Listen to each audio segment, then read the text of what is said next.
అండి అందరికీ వందనాలు. దేవుడు మనల్ని ప్రేమించి మనం ఈ విధంగా కలుసుకోవడానికి దేవుడు సహాయం చేస్తున్నాడు. అందుని బట్టి దేవునికి కృతజ్ఞతలు తెలియజేస్తున్నాను. ప్రియులు చాలా ప్రేమగా ఆప్యాయంగా చూసుకునేటువంటి అన్నయ్య బర్నబాస్కి కుటుంబానికి నా హృదయపూర్వక వందనాలు తెలియజేస్తున్నాను. నన్ను గత కొంతకాలంగా అన్నయ్య పిలుస్తున్నాడు, తమ్ముడు ఒకసారి మా దగ్గరికి రావాలి అని, కుటుంబాన్ని చూడడానికి. కాకపోతే దేవుడు ఇప్పుడు ఆ అవకాశం ఇచ్చాడు కుటుంబాన్ని కలుసుకోవడానికి. అని మాత్రమే కాదు, సంఘాన్ని కూడా కలుసుకోవడానికి దేవుడు కృప చూపించాడు. అందుని బట్టి దేవునికి కృతజ్ఞతలు, స్తుతులు, స్తోత్రాలు తెలియజేస్తున్నాను. మిమ్మల్ని బట్టి చాలా సంతోషిస్తున్నాము. మీకోసం ఎంతో ప్రార్థన చేస్తున్నాము. మీ పరిచర్యల కోసం, మీకోసం దేవుడి పరిచర్యను మరింతగా దీవించి ఆశీర్వదించి వాక్యానుసారమైనటువంటి రీతిలో సంఘాన్ని పెంచలాగున దేవుడు ఈ సంఘాన్ని బహుగా ఫలింపచేయలాగున ఇంకను ప్రార్థన చేస్తాము. ఈరోజు లేఖన భాగము ఇర్మియా గ్రంథము 29వ అధ్యాయము 10వ వచనం నుంచి 14వ వచనం వరకు మనమందరం కలిపి చదువుకుందాం.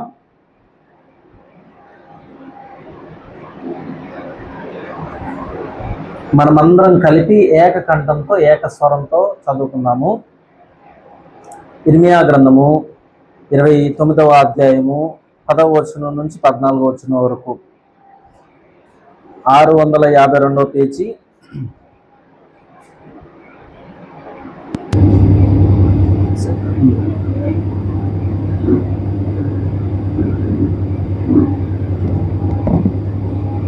బైబిల్ తీసినట్లయితే అందరం కలిపి చదువుదాం.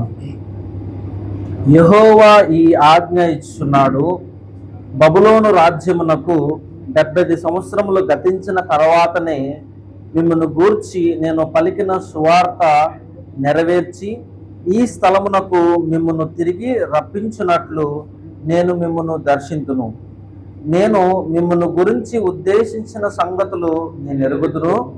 రాబో కాలమందు మీకు నిరీక్షణ కలుగునట్లుగా అవి సమాధానకరమైన ఉద్దేశములే గాని హానికరమైనవి కావు. ఇదే యెహోవా వాక్కు. మీరు నాకు మొరపెట్టుదురేమో అని, మీరు నాకు ప్రార్థన చేయవద్దురని నేను మీ మనవి ఆలకింతును.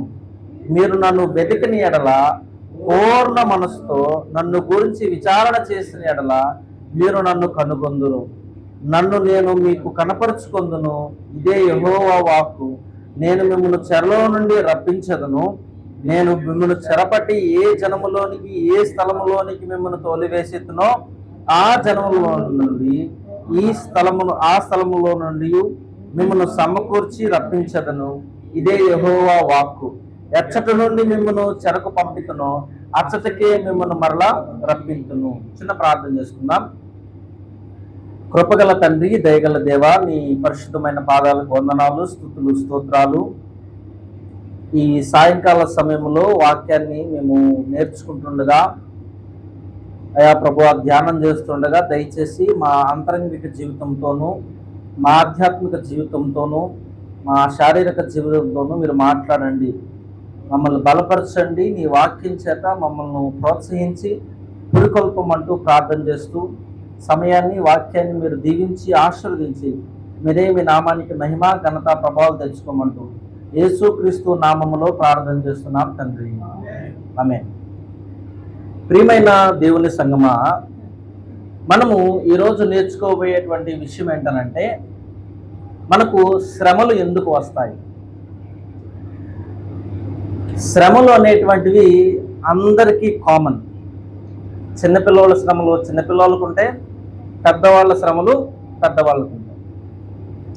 ఇప్పుడు చిన్నపిల్లల శ్రమలు ఏంటంటే, స్కూల్కి వెళ్ళడం వాళ్ళకి శ్రమ, హోంవర్క్ చేయడం వాళ్ళకి శ్రమ. కొంతమంది పిల్లలకైతే స్నానం చేయడం కూడా శ్రమే, అవునా కదా? అరే, కొంతమందికి పెద్దవాళ్ళకి, ఇక్కడ కూర్చున్నటువంటి వాళ్ళకి, కొంతమందికి ఉద్యోగంలో శ్రమలు ఉండొచ్చు, కొంతమందికి కుటుంబంలో శ్రమలు ఉండొచ్చు, కొంతమందికి అనారోగ్యకరమైనటువంటి శ్రమలు ఉండొచ్చు, కొంతమందికి ఆర్థిక పరమైనటువంటి శ్రమలు ఉండొచ్చు, కొంతమందికి కుటుంబ సమస్యలు ఉండొచ్చు. ఇలాగా చాలా మందికి రకరకాలైనటువంటి శ్రమలు అనేవి ఉంటాయి. ఇక్కడ కూర్చున్నటువంటి మీ జీవితంలో కూడా ఏదో ఒక రకమైన శ్రమ ఉంటుందని నేను విశ్వసిస్తున్నాను. శ్రమలు లేనటువంటి వాళ్ళు ఎవరు కూడా ఈ భూలోకంలో ఉండరు. అందరికీ ఏదో ఒక రకమైన శ్రమలు ఉంటాయి.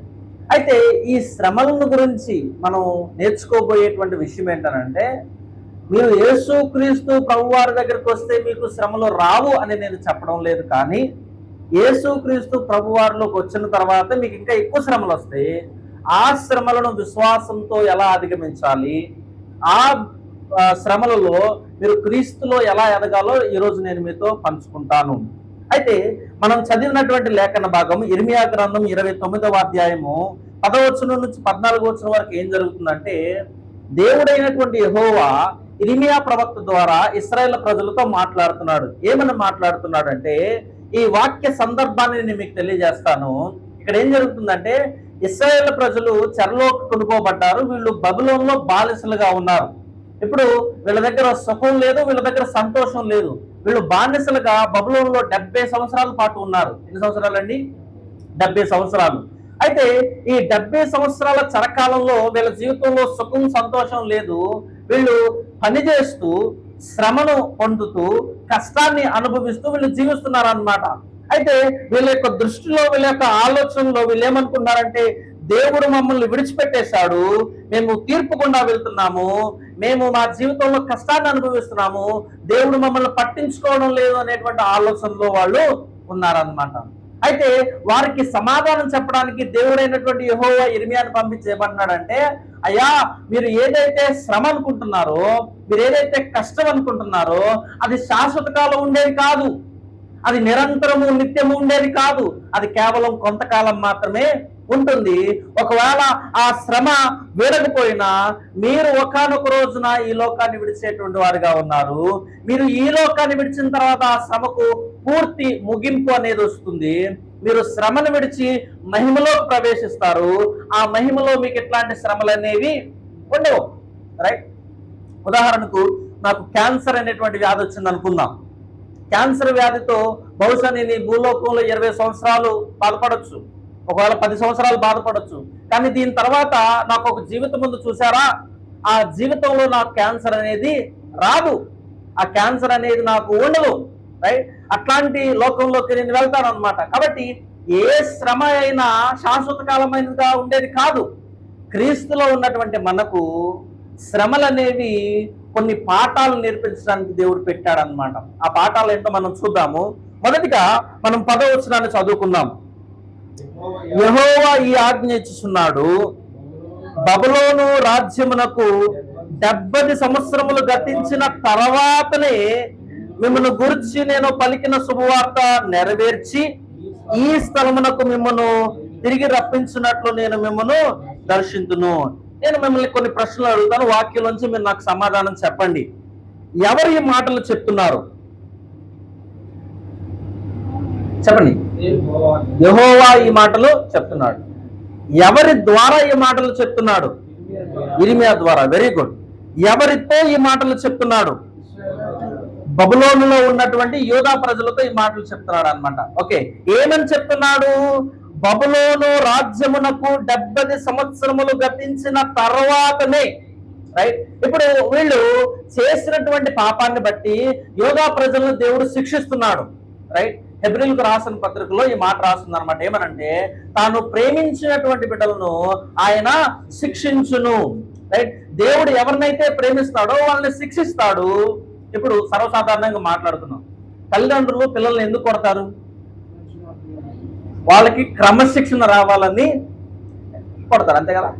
మీకు జైళ్ళు ఎందుకు పెట్టారో తెలుసా? జైళ్ళు ఎందుకు పెట్టారంటే వాళ్ళు జైల్లోకి వెళ్ళి కుదురు నేర్చుకుంటారని, వాళ్ళ జీవితంలో మరలా ఆ తప్పు వైపు తిరగకూడదని, మరలా వాళ్ళు ఆ పాపం చేయకూడదని వాళ్ళకు బుద్ధి రావడానికి జైల్లో వాళ్ళని పెడతారనమాట. రైట్? అందుకని మనకి ఈ జైళ్ళు కానీ లేకపోతే ఈ పోలీసు వ్యవస్థ అనేది ఎందుకు నియమించారు అంటే, మనం క్రమశిక్షణలోకి రావాలని. చూడండి, తల్లిదండ్రులు పిల్లల్ని శిక్షించడం వెనకాల ఉన్నటువంటి ఉద్దేశం ఏంటంటే, వాళ్ళు మంచి మార్గంలోకి రావాలని, వాళ్ళు క్రమశిక్షణలోకి రావాలని, వాళ్ళు మంచి మార్గంలో జీవించాలని. అంతేగాని వాళ్ళని చంపేయాలి, వాళ్ళు నాశనం చేయాలని కాదు. అట్లనే దేవుడు ఇశ్రాయేలు ప్రజలకు నేర్పిస్తున్నటువంటి పాఠం ఏంటంటే, వాళ్ళు 70 సంవత్సరాలు బబులోనులో ఉండడానికి గల కారణం నెంబర్ 1, మొదటిది వాళ్ళ పాపం చేశారు. ఏం చేశారు? వాళ్ళు పాపం చేశారు. పాపం చేసినటువంటి ప్రతి ఒక్కరికి కూడాను శిక్ష ఉంటుంది. ఏమంటే పాపం చేసిన ప్రతి ఒక్కరికి కూడా శిక్ష ఉంటుంది. పాపం చేసిన వారు దేవుని శిక్ష నుంచి ఎవరు కూడా తప్పించుకోలేరు. కొన్ని ఉదాహరణలు చెప్తాను. మోషేకి దేవుడు ఇచ్చినటువంటి పేరేంటనంటే, ఇల్లంతటిలో కూడా నమ్మకమైన వాడని దేవుడు పేరు ఇచ్చాడు. అవునా?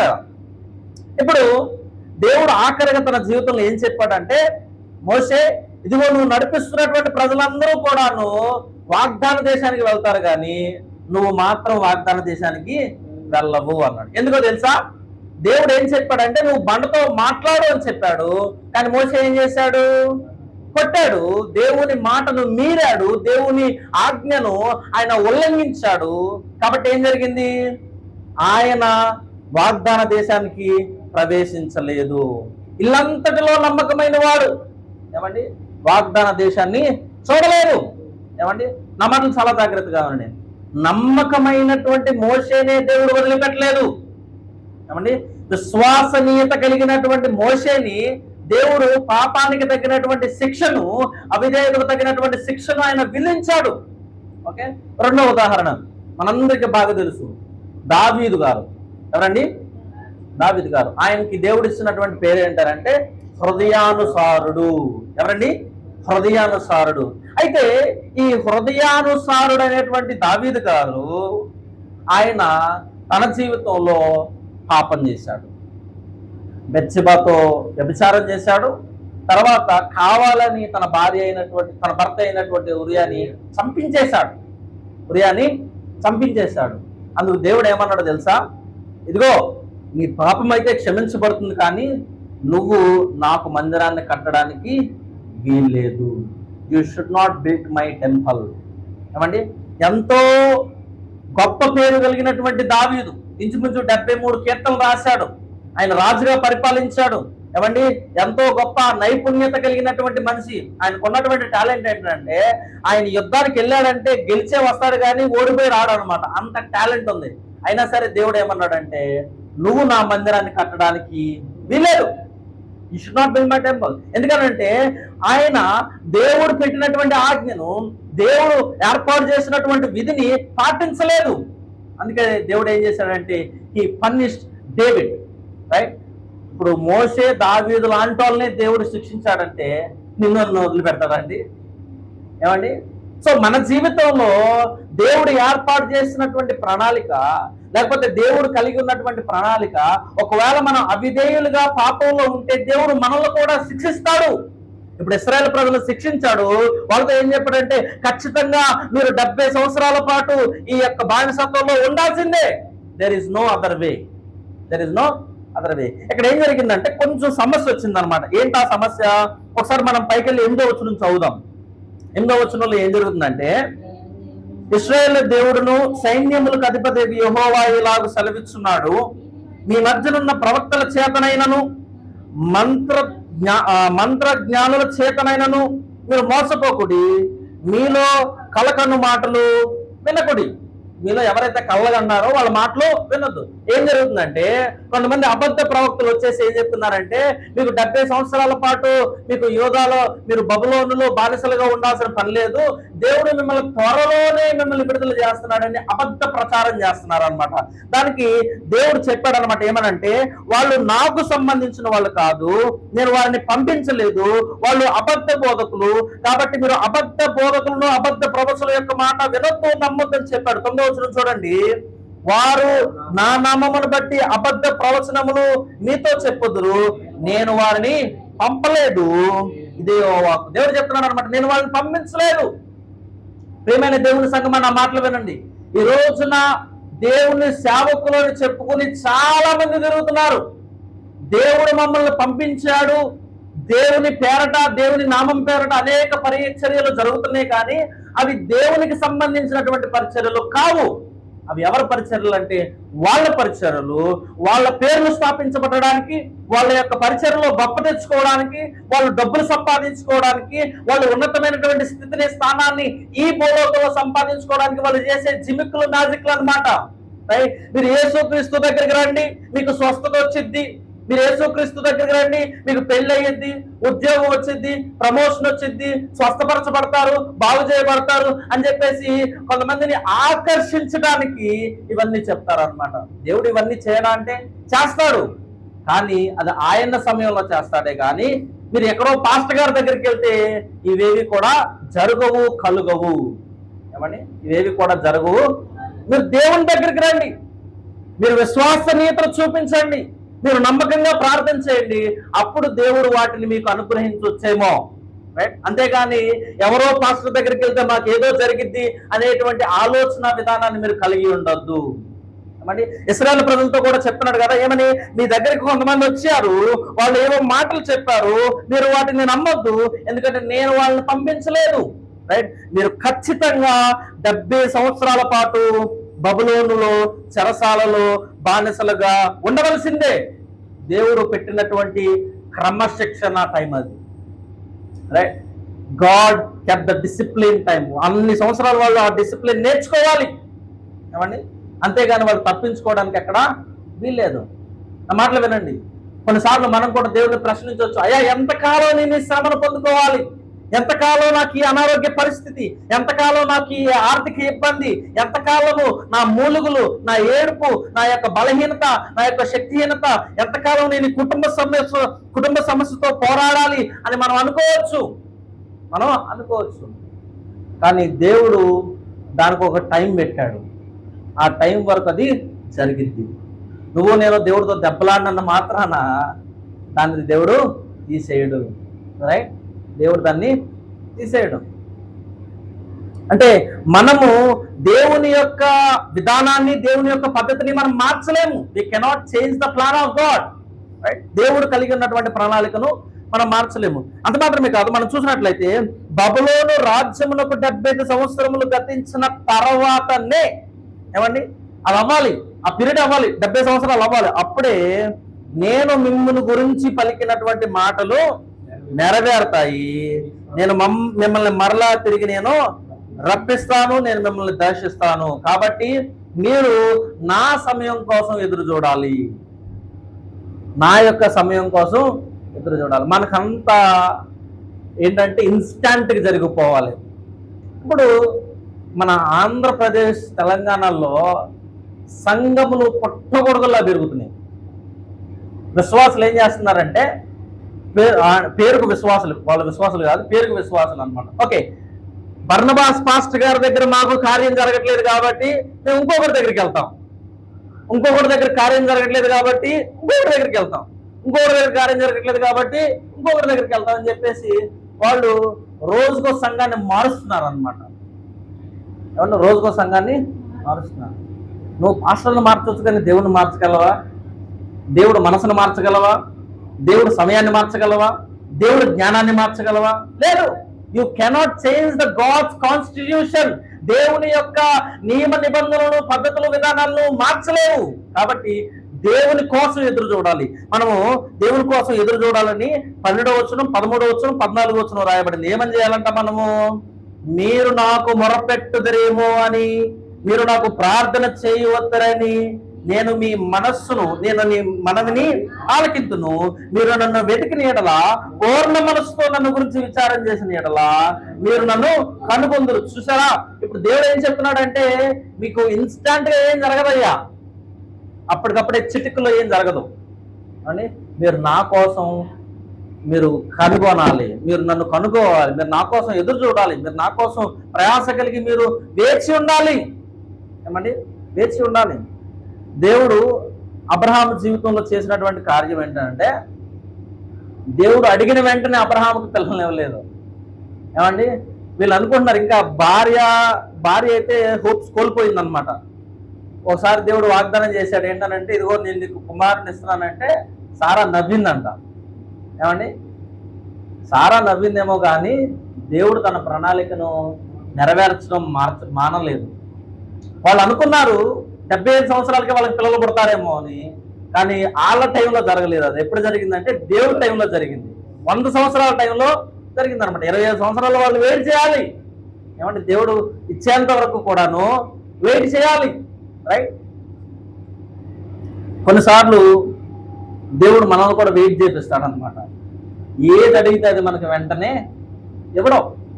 బహుశా మీరు కన్నీటితో దానికోసం ప్రార్థన చేసి ఉండొచ్చు, మీరు విశ్వాసంతో దానికోసం ప్రార్థన చేసి ఉండొచ్చు, దేవుడు దాన్ని అనుగ్రహించడు. ఒకవేళ మీరు ఇప్పుడు మీ జీవితంలో దేనికోసం ప్రార్థన చేస్తున్నారో నాకు తెలియదు, కానీ దేవుడు దానిని ఆయన సమయంలో దానిని మీకు అనుగ్రహిస్తాడు. అంతేగాని మీ సమయంలో కాదు, ఏమంటే మీ సమయంలో కాదు. అందుకే చెప్తున్నారు కదా, మీరు 70 సంవత్సరాలు గతించిన తర్వాతే నేను మీకు సమాధానం చేస్తానే కానీ మీరు అనుకున్నటువంటి సమయంలో కాదు, రైట్? 11వ వచనం చదవండి. నేను మిమ్మును గురించి ఉద్దేశించిన సంగతులు నేను ఎరుగుతున్నాను. ఒకసారి ఆగండి. నాకు కొన్నిసార్లు హాస్యాస్పదంగా అనిపించేది ఏంటంటే, మనం దేవునికి నేర్పిస్తున్నామేమో దేవుడు మన జీవితంలో ఏం చేయాలనేది. ఏమండి? దేవా నాకు అది కావాలి, దేవా నాకు ఇది కావాలి, దేవా నాకు అది చేయి. Who are we to teach God what to do in our life? ఏమండి? మనం ఎవరు దేవునికి చెప్పడానికి ఏం ఆయన మన జీవితంలో చేయాలో ఏమండి మనం చెప్పడానికి వీల్లేదు. అందుకని మీరు పరలోక ప్రార్థన చూసినట్లయితే, పరలోక ప్రార్థనలో యేసుక్రీస్తు ప్రభువు శిష్యులకు ఏం నేర్పించాడంటే, అయ్యా నీ చిత్తము పరలోకములో ఏ విధంగా నెరవేర్చబడుతుందో అదే విధంగా ఈ భూలోకంలో కూడా నీ చిత్తాన్ని మా జీవితంలో నెరవేర్చండి అని ప్రార్థన చేయాలి. అంతేగాని నాకు అది కావాలి, నాకు ఇది కావాలి, నాకు టీవీ కావాలి, నాకు ఫ్రిడ్జ్ కావాలి, నాకు ఇల్లు కావాలి, నాకు కారు కావాలి అని అయ్యడడం కాదు.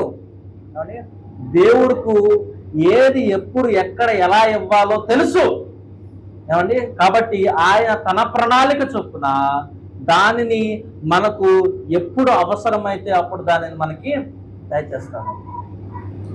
ఆశ కలిగి ఉండడంలో తప్పులేదు, ఆశ కలిగి ఉండడంలో తప్పులేదు, కానీ అత్యాశ కలిగి ఉండడం తప్పు.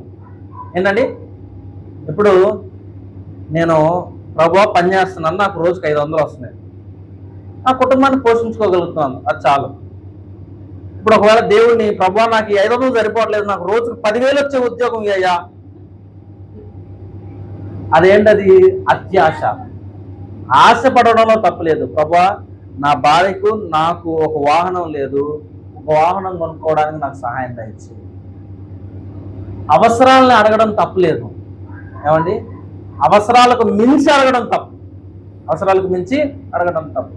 అడగడంలో తప్పు ఉందని నేను చెప్పడం లేదు, అడగడం వెనకాల ఉన్నటువంటి ఉద్దేశాలు కూడా మనం చూడాలి. ఏమండి?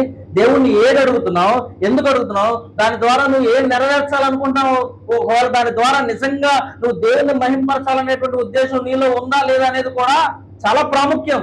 ఆయన మన హృదయ అంతరంగంలో ఎరిగినటువంటి దేవుడు, ఆయన మనం మోసం చేయలేం. ఏమండి? మీరు మీ పక్కన కూర్చున్న వాళ్ళు మోసం చేయొచ్చు, మీరు మీ పాస్టర్ గారిని మోసం చేయొచ్చేమో, కానీ దేవుణ్ణి మోసం చేయడం అనేది అసాధ్యం, ఇంపాసిబుల్, రైట్? దేవుడు చెప్తున్నాడు కదా, నేను మిమ్మల్ని గురించిన ఉద్దేశించిన సంగతులు నాకు తెలుసు. నేను ఎప్పుడు చేయాలో, ఏం చేయాలో, ఎలా మిమ్మల్ని విడిపించాలో, ఎలా మిమ్మల్ని బయటికి తీసుకురావాలో, మీ జీవితంలో ఏది చేయాలో నాకు తెలుసు. ఏమండి? రాబో కాలమందు మీకు నిరీక్షణ కలుగునట్లుగా అవి సమాధానకరమైన ఉద్దేశములే కాని హానికరమైనవి కావు. ఇది యెహోవా వాక్కు. దేవుడు మన జీవితంలో మంచి చేయడానికే చూస్తాడు, దేవుడు మన జీవితంలో మేలు చేయడానికే చూస్తాడే కానీ తన బిడ్డలను ఎక్కడ కూడా నాశనం అయిపోవాలి, వీళ్ళు చిన్నాభిన్నం అయిపోవాలని ఎక్కడ దేవుడు కోరుకోలేదు. మీరు ఒకసారి ఇశ్రాయేలు చరిత్రను ఆలోచన చేసినట్లయితే, ఇశ్రాయేలు ప్రజలు ఏదో గొప్ప జనాంగం అని దేవుడు వారిని ఆయన పిలుచుకోలేదు. ఏమండి? వారు ఉన్నటువంటి 12 గోత్రాల్లో చిన్న గోత్రం అయినా సరే దేవుడు వారిని పిలుచుకున్నాడు. వాళ్ళు ఎన్నిసార్లు అవిధేయులైనా సరే, ఏమండి, వాళ్ళు బంగారు దూరం చేసుకున్నారు, వాళ్ళు బంగారు ప్రతిమను చేసుకున్నారు, వాళ్ళు మాట వినని జనాంగంగా దేవుని ఆజ్ఞను ఉల్లంఘించినటువంటి జనులుగా అనేక సందర్భాల్లో తిరుగుబాటు చేసినటువంటి ప్రజలుగా ఉన్నారు. అయినప్పటికీ దేవుడు ఎన్నడూ వారిని విడిచిపెట్టడం, వారిని ప్రేమించడం ఆపు చేయడం ఎక్కడా కూడా జరగలేదు. కానీ వీళ్ళే అవిధేయత కొద్దీ బానిసత్వంలోకి వెళ్ళారు, అందుకే క్రమశిక్షణలోకి వెళ్ళారు. ఏమండి, ఇప్పుడు అక్కకి ఇద్దరు పిల్లలు ఉన్నారు. ఎవరికి ఎక్కువ దెబ్బలు పడతాయి చెప్పండి? కుదురు ఎక్కువ ఉన్న వాళ్ళకి దెబ్బలు ఎక్కువ పడతాయా, కుదురు తక్కువ ఉన్న వాళ్ళకి ఎక్కువ దెబ్బలు పడతాయా? కుదురు ఎవరికైతే తక్కువ ఉంటుందో వాళ్ళకి ఎక్కువ దెబ్బలు పడతాయి. ఇప్పుడు ఇశ్రాయేలు జీవితంలో కుదురు లేరు కాబట్టి 70 సంవత్సరాలు దేవుడు వాళ్ళని బానిసత్వంలో పెట్టాడు. అది అవ్వాలి, అది అయిన తర్వాతే నేను మీకు బయటికి తీసుకొస్తాను. అండ్ ఇంకొకటి ఏంటంటే, రాబోవు కాలమందు మీకు నిరీక్షణ కలుగున్నట్లుగా, ఇప్పుడు నా మాటలు వినండి, దేవుడు శ్రమలు మన జీవితంలో ఎందుకు పెడతాడంటే, మొదటిది మనకు క్రమశిక్షణ నేర్పించడానికి. ఎందుకండి, మనకు క్రమశిక్షణ నేర్పించడానికి. రెండో విషయం చెప్తాను, దేవుడు మనకి ఎందుకు శ్రమలు పెడతాడంటే మనం ఆత్మీయంగా ఎదగాలి అని. ఎందుకండి, మనము ఆత్మీయంగా ఎదగాలని. సో శ్రమలు పొందుతున్నటువంటి సమయంలో మనం దేవుడి దగ్గర నడుచుకుంటూ వెళ్తాం, మనం విశ్వసనీయతలో ఎదుగుతాం, ఆయన మీద ఆధారపడడం ఏంటో నేర్చుకుంటాం, మనం ప్రార్థన చేస్తాం, మనం వాక్యం చదువుతాం. ఏమండి, మన దేవుని సేవకులు చెప్పేటువంటి మాటలు మనం శ్రద్ధగా వింటాం. రైట్. సో దేవునికి మనం జీవితాన్ని దగ్గరగా చేసుకోవడానికి దేవుడు కొన్నిసార్లు మన జీవితంలో శ్రమలు పెడతాడు. దేవుడు ఏం క్రూరుడు కాదండి. ఒక మాట చదువుదాం, చూడండి. కొరింథీయులకు రాసిన పత్రిక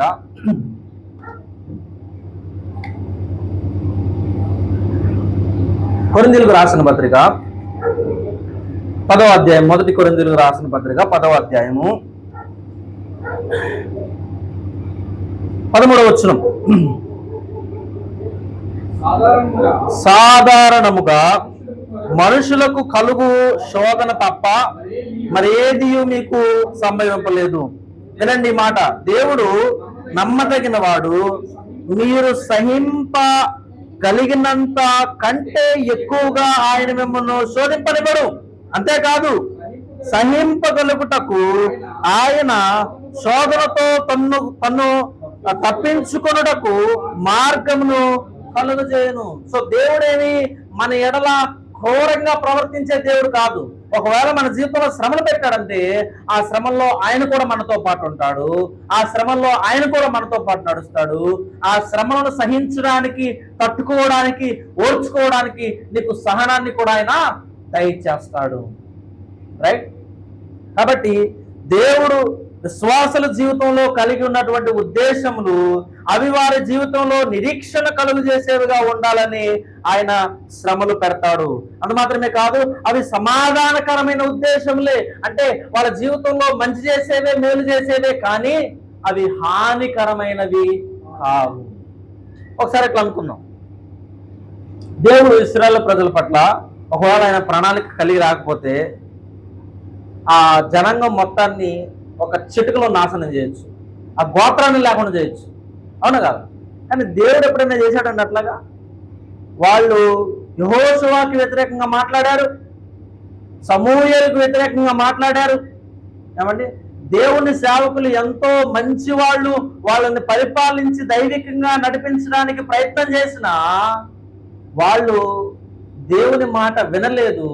ఇప్పుడు ఇర్మియా గురించి మనం మాట్లాడుకున్నాం కదా, ఇర్మియా వెళ్ళి, అయ్యా మీ జీవితంలో మీరు సరిగ్గా లేరు, మీరు మార్పు చెందాలి, మీరు మీ పాపంలో ఉన్నారు, మీరు బయటికి రావాలి అన్నప్పుడు ఇర్మియా ఏం చేశారు తెలుసా? కొట్టి గోతులో పడేశారంట. సొంత ప్రజలే, సొంత జనాంగమే. ఏమండి, కాబట్టి దేవుడు ఏ ఉద్దేశాలను వాళ్ళ జీవితంలో కలిగి ఉన్నాడో అవి సమాధానకరమైనటువంటి ఉద్దేశంలే, కానీ వాళ్ళని నాశనం చేయాలి, హతం చేయాలనేటువంటి ఉద్దేశాలు కావు. రైట్. సో హానికరమైనటువంటి ఉద్దేశాలు దేవుడు ఎప్పుడు కలిగి ఉన్నాడు. రైట్. ఆయన మనల్ని ఇంకా ప్రేమలో పెంచాలి, కృపలో పెంచాలి, ఆత్మీయతలో పెంచాలి, విశ్వాసంలో పెంచాలని చూస్తాడే, కానీ మనం అంతరించిపోవాలి, మనం పాడైపోవాలని దేవుడు ఎప్పుడు కూడాను చూడడు.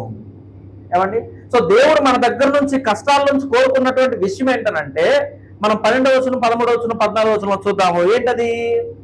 మీరు నాకు మొర్రపెట్టుదురేమోనని, మీరు నాకు ప్రార్థన చేయవద్దరని నేను ఈ మనవిని ఆలకించున్నాను. సో దేవుడు కష్టాల్లో మన దగ్గర నుంచి కోరుకునేది ఏంటంటే, ఎక్కడో మీరు ఎక్కడికో వెళ్ళి ఏదో చేయండి, కొబ్బరి నుండి డబ్బా కొనుక్కొచ్చుకోండి, కచ్చీపు కొనుక్కొచ్చుకోండి, మోకాళ్ళ మీద నడవండి, గుండు కొట్టించుకోండి అని దేవుడు అడగడు.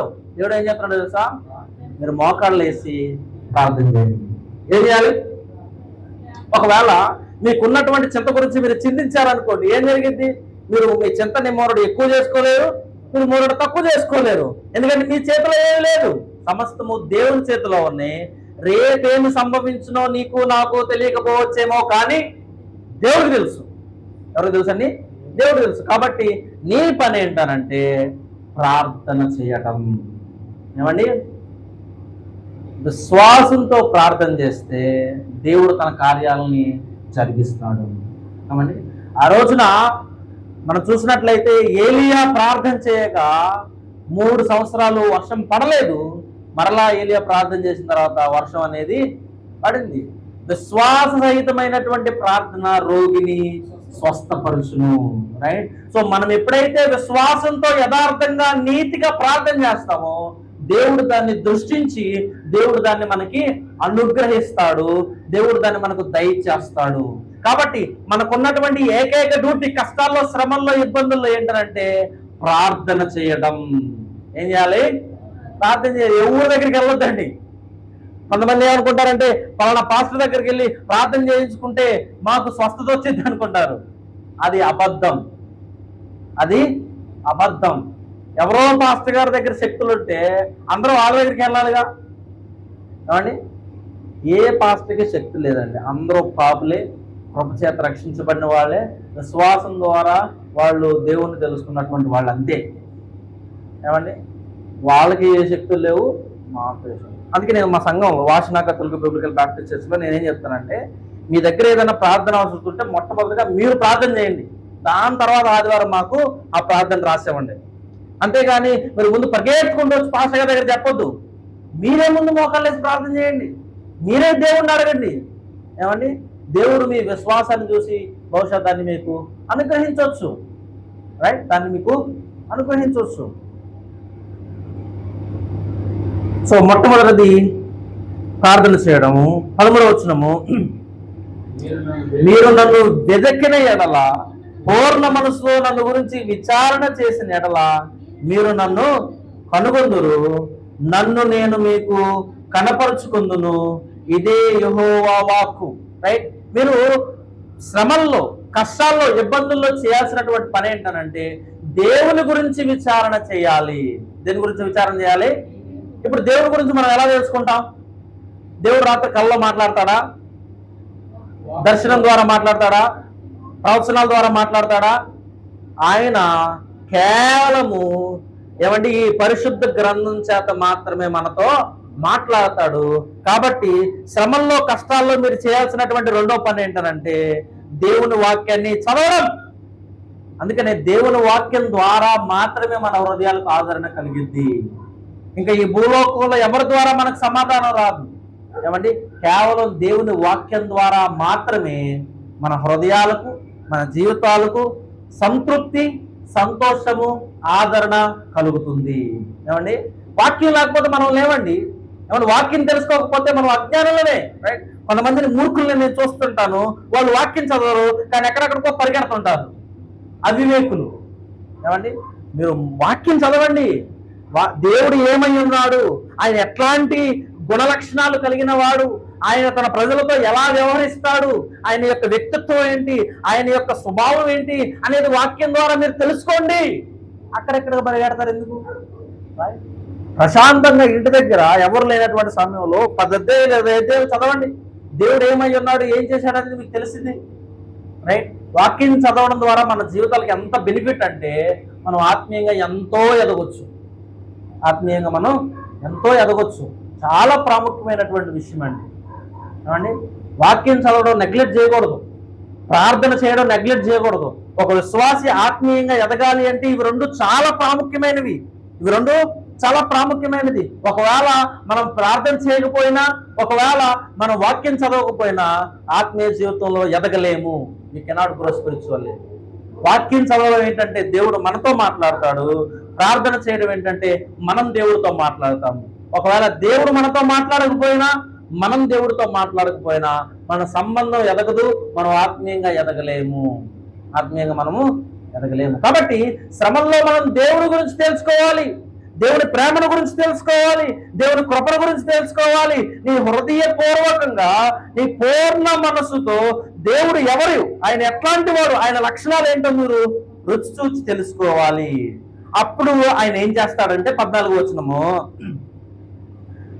నన్ను నేను మీకు కనపరుచుకుందును. మీరు ప్రార్థన చేయండి, వాక్యం చదవండి, నన్ను నేను మీకు బయలుపరుస్తాను. తర్వాత ఇదే యెహోవాకు, నేను మిమ్మల్ని చెరలో నుండి రప్పించలను, నేను మిమ్మల్ని చెరపట్టి ఏ జనములోనికి ఏ స్థలములో మిమ్మల్ని తోలివేసితునో ఆ జనములందరిలో నుండి ఆ స్థలములన్నిటిలో నుండి మిమ్మల్ని సమకూర్చి రప్పించదును. ఇదే యెహోవా వాక్కు, ఎచ్చటి నుండి మిమ్మల్ని చెరకు పంపించుతును అచ్చటికే మిమ్మల్ని మరలా రప్పింతును. సో మీరు మీ పూర్వపు జీవితాన్ని నేను మీకు మరలా దయచేస్తాను, మీరు నా మాట వింటే. ఏమండి, మీరు ఎక్కడి నుంచి వెళ్ళారో నేను మిమ్మల్ని అక్కడికి మరలా తీసుకొస్తాను. మీరు పూర్ణ మనస్సుతో దేవుని వెతకండి, మీరు మోకాళ్ళలోని దేవునికి విజ్ఞాపన చేయండి, ఆయన మీ మొర వింటాడు, ఆయన మీ మొర ఆలకిస్తాడు. ఏమండి, సో ప్రియమైన దేవుని సంగమా, దేవుడు మన జీవితంలో శ్రమలు పెడతారు. శ్రమలు ఉంటాయి, కష్టాలు ఉంటాయి, బాధలు ఉంటాయి. ఏమండి, మన జీవితాలు మల్లెపూల మీద నడిచేటువంటి బాటలా రోజు ఉండదు. ఏమండి, కొన్నిసార్లు కొన్ని కఠినమైనటువంటి పరిస్థితులు కూడా రావచ్చు. ఏమంటే కొన్నిసార్లు ఘోరమైనటువంటి పరిస్థితులు కూడా మన జీవితంలో రావచ్చు. వాటన్నిటికీ మనం సిద్ధపడాలి, ఏమండి, Christian life is not easy life, అన్నీ సులభంగా అన్నీ స్వల్పంగా ఉంటాయని మనం అనుకోవడానికి వీల్లేదండి. శ్రమలు వస్తాయి, కష్టాలు వస్తాయి, బాధలు వస్తాయి, వాటిని మనం ఓర్చుకోవాలి, తట్టుకోవాలి. ఏమండి, మనం క్రైస్తవులుగా ఈ లోకంలో ఎంత శ్రమ పడితే, ఎన్ని బాధలు పడితే దేవుడు మనల్ని పరలోకంలో అంత గొప్పగా ఆశీర్వదిస్తాడు. ఏమండి, అందుకని ఆయన వాగ్దానం చేశాడు, ఎవరైతే శ్రమలు పడతారో వాళ్ళకి ఒక ప్రత్యేకమైన కిరీటం ఉంది. They have a reward, they have a crown, right, వాళ్ళ క్రౌన్ ఉంది. కాబట్టి శ్రమ పడడం మన జీవితాలకు ఆశీర్వాదకరం. నమ్మిన వాళ్ళు ఆమె చెప్తారా? ఆమేన్. రైట్, శ్రమ పడడం అనేది మన జీవితాలకు ఆశీర్వాదం. కాబట్టి దేవుడు మన జీవితంలో కష్టాలు, శ్రమలు, బాధలు, ఇబ్బందులు పెట్టాడు. అటువంటి సమయంలో మనం ప్రార్థన చేస్తూ వాక్యం చదువుతూ దేవునిలో ఎదుగుదాము. దేవుడు ఖచ్చితంగా తప్పకుండా మన జీవితంలో కార్యాన్ని జరిగిస్తాడు. ఒక మాట చెప్పి నేను ముగిచ్చేస్తాను. ఒకవేళ ఆయన మన శ్రమను తీర్చినా దేవుడే, తీర్చకపోయినా దేవుడే, సహాయం చేసినా దేవుడే, సహాయం చేయకపోయిన దేవుడు. ఆయనలో మార్పు ఏమి రాదు. ఏమండి, మనమే ఇంకా మహిమలోకి వెళ్ళి ఆయనతో పాటు నిత్యత్వము జీవిస్తాం, నిత్యత్వము ఆయనతో పాటు ఉంటాం. కాబట్టి ప్రతి పరిస్థితిలోనూ, ప్రతి సందర్భంలోనూ మనం దేవునికి దగ్గరగా జీవించాలి. ఏమండి, ఈ రోజున అబద్ధ బోధలు ఎందుకు పెరిగిపోతున్నాయి అంటే, విశ్వాసులైనటువంటి వాళ్ళు ప్రార్థన చేయట్లేదు, విశ్వాసులైనటువంటి వాళ్ళు వాక్యం చదవడం లేదు. అందుకనే ఈ రోజున అబద్ధ బోధలు ఎక్కువైపోయినాయి. రైట్, ఒకవేళ వాక్యం చదివినట్లయితే, వాక్య జ్ఞానం ఉంటే ఏది మంచి, ఏది చెడు, ఏది సత్యమైనటువంటి బోధ, ఏది అసత్యమైనటువంటి బోధ అనేటువంటి జ్ఞానం వారికి ఉంటుంది. రైట్, ఈరోజు నాకు కరువైపోయింది. ఏమండి, బల్లారాధనకు ముందు నడిపించినటువంటి ఇద్దరు సహోదరులు బట్టి నేను ఎంతో సంతోషిస్తున్నాను. ఎందుకంటే వాళ్ళు బైబిల్ కాలేజ్కి రాకపోయినా మంచి వాక్య జ్ఞానం కలిగి ఉన్నారు. దాన్ని బట్టి నేను ప్రభువును స్తుతిస్తున్నాను. రైట్, అట్లాంటి వాళ్ళు సంఘంలో ఇంకా ఉండాలి. ఏమండి, తెలుగులో ఒక సామెత ఉంటుంది కదా, కడవడైనను ఏమి గంగిగోపాలు, గంటడునను చాలు. ఏమండి, గంగిగోపాలు కరంపాలు అంటే గాడిద పాలు మనకు కొనడున్నా ప్రయోజనం ఏమి లేదు. ఏమండి, అమూల్యమైనటువంటి పాలు కొంచెం ఉన్నా చాలు. కాబట్టి ఎంతమంది ఉన్నారు, ఎంతమంది వస్తున్నారు అనేది ప్రాముఖ్యమైన విషయం కాదు, మనం విశ్వాసంలో ఎలా బ్రతికాము. ఏమండి, రేపొద్దున బర్నబాస్ గారు, పాస్టర్ గారు చనిపోయిన తర్వాత, పరలోక రాజ్యంలోకి వెళ్ళిన తర్వాత ఎంతమందిని సంపాదించావు అని అడగడం. ఏమండి, నమ్మకంగా సేవ చేసేవాళ్ళు. దేవుడు అలా మంచి నమ్మకమైన దాసుడా అని చెప్పేసి నీ నిజాయితీని, యథార్థతను, పరిచర్యను చూసి అప్రిషియేట్ చేస్తాడే కానీ, నువ్వు 100 మందిని సంపాదించావా లేదా, 1000 మందిని సంపాదించావా లేదా, బిల్డింగ్ కట్టావా లేదా, లైట్లు కట్టావా లేదా, బాక్సులు పెట్టావా లేదా, ఏం నోటు రైట్. నీకు అప్పచెప్పినటువంటి పని నిజాయితీగా చేసావా లేదా అదే చూస్తాడు. ఏమండి, ఆయనకి మాత్రమే కాదు మనందరికీ కూడా దేవుడు నీకు అప్పచెప్పినటువంటి పనిని, నీకు అప్పచెప్పినటువంటి పిల్లలు, నీకు అప్పచెప్పినటువంటి కుటుంబం, నీకు అప్పచెప్పినటువంటి బాధ్యతలు ఏవైతే ఉన్నాయో వాటిని యథార్థంగా నెరవేర్చావా లేదా అని అడుగుతాడు. కానీ మన పేరు, గొప్పతనం, మంచితనం ఇవేవి దేవుడు చూడడు. కాబట్టి మనం త్వరలో ఆయన రాకడను ఎదుర్కోబోతున్నాం. కాబట్టి ఆ రాకడకు సిద్ధపడేటువంటి వారిగా మనం ఉందాం. రాకడ కోసం మనం ఎత్తబడేటువంటి గుంపులో ఉండేటువంటి వారిగా మనల్ని మనం సిద్ధం చేసుకుంటూ దేవునికి దగ్గరగా, లోకానికి దూరంగా, శ్రమలు వచ్చినా సరే అధిగమించుకుని, ఓర్చుకుని, తట్టుకుని ముందుకు సాగేటువంటి వారిగా ఉందాం. అటువంటి కృప దేవుడు మనందరికీ దయచేలాగున, దేవుడు మన కృప చూపించి మనల్ని ప్రోత్సహించి బలపరచలాగున మనం ప్రార్థన చేద్దాం. దేవుడి కొద్ది మాటలు మన ఇంట్లో దీవించి ఆశీర్వదించును గాక. ఆమేన్. ప్రార్థన చేసుకుందాం. అత్యంత కృపా కనికరం కలిగిన మా ప్రియ పరలోకపు తండ్రి, సర్వోన్నతుడైన దేవ, సర్వాధికారి అయిన మా తండ్రి, మీ ఘనమైన పాదాలకు వందనాలు, స్తోత్రాలు. ప్రభువా, నా ప్రియ సహోదరులు, సహోదరులు వారి జీవితంలో ఎటువంటి శ్రమను కలిగి ఉన్నారో నాకు తెలియదు. అయా ప్రభువా, ఈ రాత్రికాల సమయంలో, సాయంకాల సమయంలో నీ పాదాల చెంతకు మేము వస్తున్నాము. శ్రమల్లో ఎలా జీవించాలో మీరు మాకు నేర్పించారు. మేము ఆ విధంగా జీవించడానికి సహాయం దయచేయండి. ఈ కృపను అనుగ్రహించండి. మేము బలహీనలము, శక్తిహీనులము, మా బలం సరిపోతండి. మీరే బలాన్ని దయచేయండి. ఈ కృపను చూపించండి, ఈ కనికరాన్ని చూపించండి దేవా. విశ్వాసనీయతలో ఎదగడానికి, భక్తులు అభివృద్ధి చెందడానికి, దైవికంగా, వాక్యానుసారంగా, ఆత్మీయతలో మేము ఎదగడానికి ఈ కృపా కనికరాన్ని మీరు మాకు తోడుగా ఉంచమంటూ ప్రార్థన చేసుకుంటాం. ఇక్కడ చేరిన ప్రతి ఒక్కరిని మీరు దీవించమంటూ ఆశీర్వదించమంటూ యేసుక్రీస్తు ఉన్నతమైన నామంలో ప్రార్థన చేసి అడిగి పెట్టుకుంటున్నాం తండ్రి. ఆమేన్. థాంక్యూ.